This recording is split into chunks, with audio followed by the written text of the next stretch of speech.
Mass leader BJP పార్టీలో ఈరోజు చేరారు. అసలు చాలా senior leader. BJP party Hindi రాష్ట్ర పార్టీ అంటారు. అట్లాంటి బీజేపీలో ఆమె ఎందుకు చేరారు? ఆమెను అడిగి తెలుసుకుందాం. మ్యామ్, మీకు తెలుసు బీజేపీ పార్టీని హిందీ రాష్ట్ర పార్టీ అంటారు. సౌత్ ఇండియాలో బీజేపీకి ఉన్న ఆదరణ తక్కువ అంటారు. ఇట్లాంటి నేపథ్యంలో మీరు బీజేపీని ఎంచుకున్నారు ఎందుకు? అంటే సౌత్ ఇండియాలో ఆదరణ తక్కువని కాదు, సమ్ లాంగ్ అంటే భాష కూడా కొంత కారణం. దీంట్లో పెద్ద ఎత్తున బీజేపీ కొంచెం హిందీ భాషతో ఉన్నటువంటి నాయకత్వం దీంట్లో ఎక్కువ పెద్ద ఎత్తున ఉండడం వల్ల అది కొంచెం ఆ గ్యాప్ ఉంది సౌత్ ఇండియాకి నార్త్ ఇండియాకి. బట్ ఈ ఇప్పుడు తెలంగాణలో బీజేపీకి గతంలో కూడా ఉన్న బీజేపీ వీక్ ఏం కాదు, బట్ మధ్యలో లాస్ట్ టీఆర్ఎస్ పార్టీ అధికారంలోకి వచ్చిన తర్వాత ఇక్కడ బీజేపీ కొంచెం వీక్ అయింది. అంతకుముందు ఇంత వీక్గా ఏం లేదు. అప్పుడు కూడా ఎమ్మెల్యే స్థానాలు ఉన్నాయి, పార్లమెంటు స్థానాలు ఉన్నాయి తెలంగాణలో. సో ఇక్కడ వీక్ అని చెప్పలేము. సో పెద్ద ఎత్తున బీజేపీ దృష్టి ఇక్కడ సాధించలేదేమో ఇంతకు ముందు అనేటటువంటి భావన ఉంది. సో ఇప్పుడు బీజేపీ పార్టీ సౌత్ ఇండియా పైన మొత్తం దేశమంతా ఈ పక్కన పెద్ద ఎత్తున అంటే బీజేపీ బలంగా ఉన్నటువంటి నేపథ్యంలో సౌత్ ఇండియాలో కూడా బీజేపీ బలంగా ఎదగాలనేటటువంటి ఒక ఆలోచన అంటే చాలా స్ట్రాంగ్ దీంతో ఉన్నారు.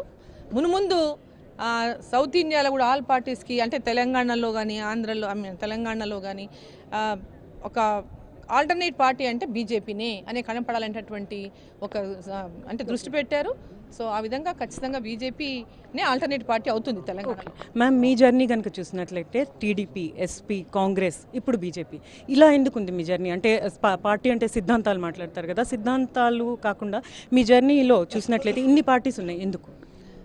సో నేను ఫస్ట్ పొలిటికల్గా కంటెస్ట్ చేసింది టీడీపీ నుంచి. బట్ నేను టీడీపీ పార్టీలో లేను. ఆ రోజు టీడీపీ నుంచి కంటెస్ట్ చేయాలని నన్ను కోరిన నేపథ్యంలో టీడీపీ నుంచి ఆ రోజు కంటెస్ట్ చేశాను 96లో పార్లమెంట్కి. ఆ తర్వాత చాలా నేరోగా నేను ఓడిపోయాను. సో మా హస్బెండ్ ఆ రోజు ఇండిపెండెంట్ ఎమ్మెల్యేగా ఉన్నారు, టీడీపీ గవర్నమెంట్తో అసోసియేటెడ్ మెంబర్గా ఉన్నారు. సో టీడీపీ వాళ్ళు ఆ రోజు ఉన్నటువంటి పరిస్థితుల్లో బలమైనటువంటి అభ్యర్థిగా ఉంటాననే ఉద్దేశంతో ఆ రోజు నన్ను క్యాండిడేట్గా ఎంపిక చేసి ఆ రోజు పోటీ చేశాను. ఆ తర్వాత నేను కాంగ్రెస్లో చేరాను. మా ఫ్యామిలీ అంటే బేసికల్గా కాంగ్రెస్ ఫ్యామిలీ కాబట్టి కాంగ్రెస్ చేరాను. అది మా ఇంట్లోనే బ్రదర్స్ మధ్యలో కంటెస్ట్ జరిగింది కాబట్టి ఆ కాంగ్రెస్ నుంచి మా హస్బెండ్ బ్రదర్ అయినటువంటి సమరసింహారెడ్డి గారు ఉన్నారు. సో వీళ్ళకి పొలిటికల్ డిఫరెన్సెస్ వచ్చినాయి ఇద్దరు బ్రదర్స్ మధ్యలో. ఆల్టర్నేట్ అంటూ లేక అప్పుడు ఇండిపెండెంట్ చేశారు.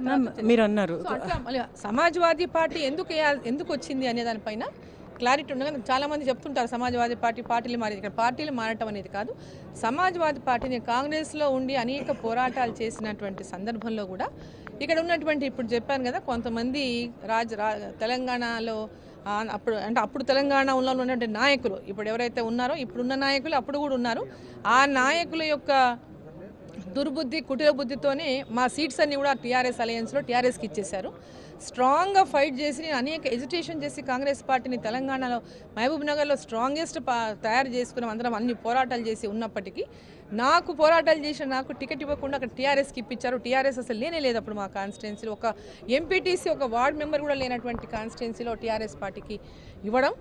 అప్పుడు జయపాల్ రెడ్డి గారు పెద్ద రోల్ పోషించారు తెలంగాణ ప్రాంతంలో. సో వాళ్ళు మహబూబ్నగర్ జిల్లాలో టీఆర్ఎస్ లేకపోయినప్పటికీ 6 సీట్లు టీఆర్ఎస్కి ఇవ్వటం, దాంట్లో నా సీటు కూడా టీఆర్ఎస్కి అంటే మాకు అనుకూలంగా ఉండే వాళ్ళ సీట్లన్నీ కూడా టీఆర్ఎస్కి ఇప్పించడం వల్ల ఆ రోజు పోటీ చేయాల్సి వచ్చింది. నాతో పాటు నలుగురు ఇండిపెండెంట్గా పోటీ చేసి నలుగురం ఇండిపెండెంట్గా గెలిచాము.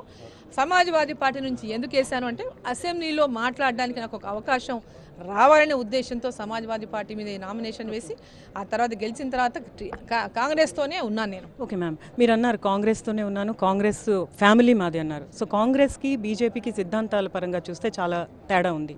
ఇలాంటి నేపథ్యంలో ఈ సిద్ధాంతాలతో మీరు అంటే బీజేపీలో ఉండే సిద్ధాంతాలతో మీరు మనగలరా? ఆ ఛాలెంజ్ ఉంటుంది కదా, ఆ ఛాలెంజ్ మీరు ఎలా అడ్రస్ చేయగలుగుతారు? ఇప్పుడు ఒకప్పుడు ఇది బీజేపీ అంటే ఒక మతతత్వ పార్టీ అని ఒక ముందు ఉండేది. సరే దీంట్లో హిందుత్వ దీంట్లో కొంత హిందూయిజం పైన ఎక్కువ చర్చ జరుగుతుంది కాబట్టి ఒక ముద్ర వేశారని నేను అనుకుంటున్నాను. సో ఈరోజు అన్ని వర్గాలను కలుపుకొని పోవాలంటటువంటి ఒక దీంతోనే బీజేపీ పార్టీ ఆల్ కమ్యూనిటీస్ని ఆల్ కుల మతాలకు లేకుండా ఈ దేశాన్ని సమగ్రంగా ముందుకు తీసుకెళ్ళేటటువంటి లక్ష్యంతో ముందుకు పోతున్నటువంటి తనలో దేశ సమగ్రత పైన దేశ రక్షణ పైన ఈరోజు దృష్టి పెడుతున్నటువంటి నేపథ్యంలో ఒక ఆల్టర్నేట్ పార్టీ రీజనల్ పార్టీస్ కంటే కూడా నేషనల్ పార్టీస్తోనే ఈ దేశం యొక్క సమగ్రత కానీ దేశం యొక్క అభివృద్ధి కానీ ముందుకు పోతున్నటువంటి ఆలోచన అన్నది ఎప్పుడు కూడా రీజనల్ పార్టీస్కి నాకు పెద్దగా అంటే రీజనల్ పార్టీస్ ఉండడం వల్ల ఈ దేశం యొక్క అభివృద్ధి కూడా ఆగిపోతుంది.